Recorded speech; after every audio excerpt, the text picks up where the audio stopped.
All right, well, that got a little testy there for a moment or two. From international pariah to guest of honor, that was President Trump putting on quite the hero's welcome for Saudi Arabia's Crown Prince and Prime Minister Mohammed bin Salman.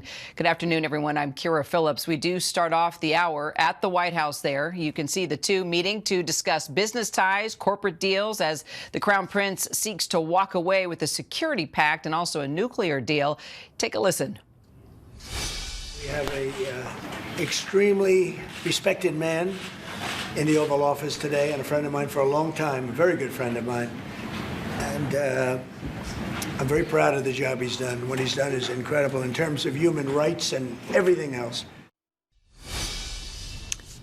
Face-to-face comes after just yesterday, where Trump announced he's selling Saudi Arabia one of our nation's most powerful weapons, the F-35 fighter jet, and as the Trump family has multiple projects in the works in Saudi Arabia, including Trump Towers and Trump Plaza. It's a remarkable return for the Crown Prince, his first visit in the U.S. in 7 years, following a global condemnation when the CIA found him responsible for orchestrating the murder of Washington Post journalist Jamal Khashoggi in 2018, something the kingdom still denies he had anything to do with.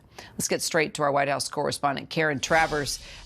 Karen, that was definitely pretty interesting back and forth with correspondence. As we saw, our chief White House correspondent, Mary Bruce, did get a question in to both men about the optics of this meeting. Let's go back and take a listen.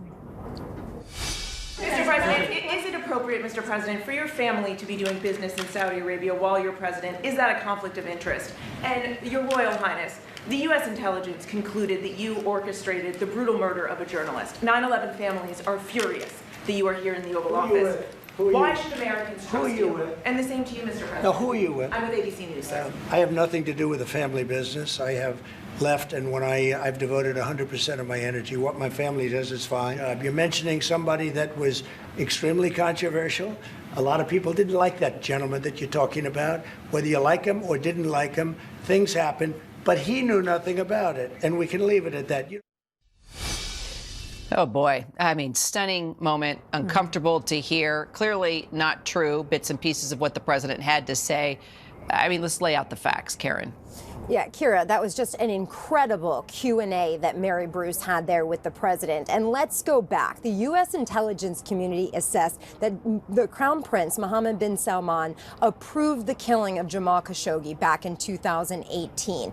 MBS denied that he ordered the operation, but ultimately took responsibility as the de facto leader of the Saudi government. The president there said today he knew nothing about it. And he also said that Jamal Khashoggi was a controversial person. He said people didn't like him, and the president at one point said things happen. He also went after Mary Bruce there, saying that she was embarrassing the president's guest in the Oval Office. But the Crown Prince did answer the question and said that they did the right things with investigating that, but clearly did not like the question. But Kira, it was remarkable to hear the president say that in direct contradiction to what the U.S. intelligence community concluded several years ago on the issue of the murder of Jamal Khashoggi.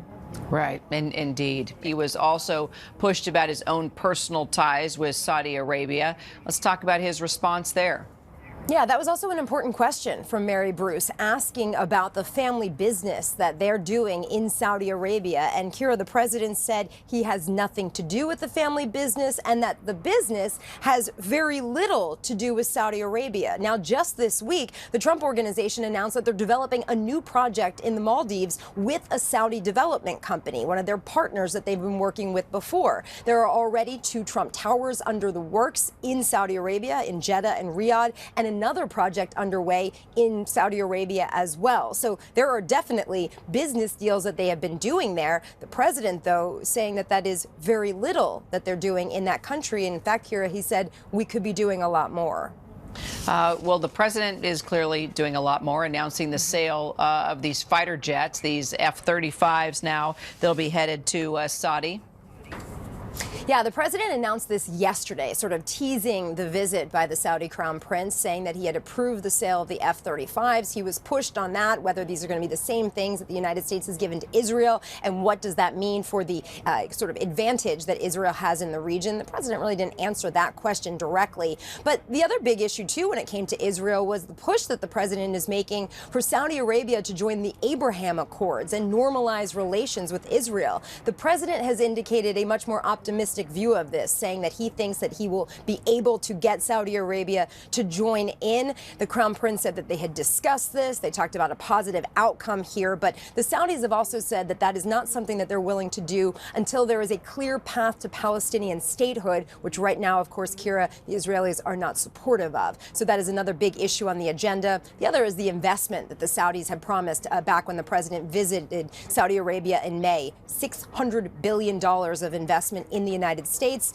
You heard the president say there, Kira, he thinks he can get that to $1 trillion because of his close relationship with Mohammed bin Salman.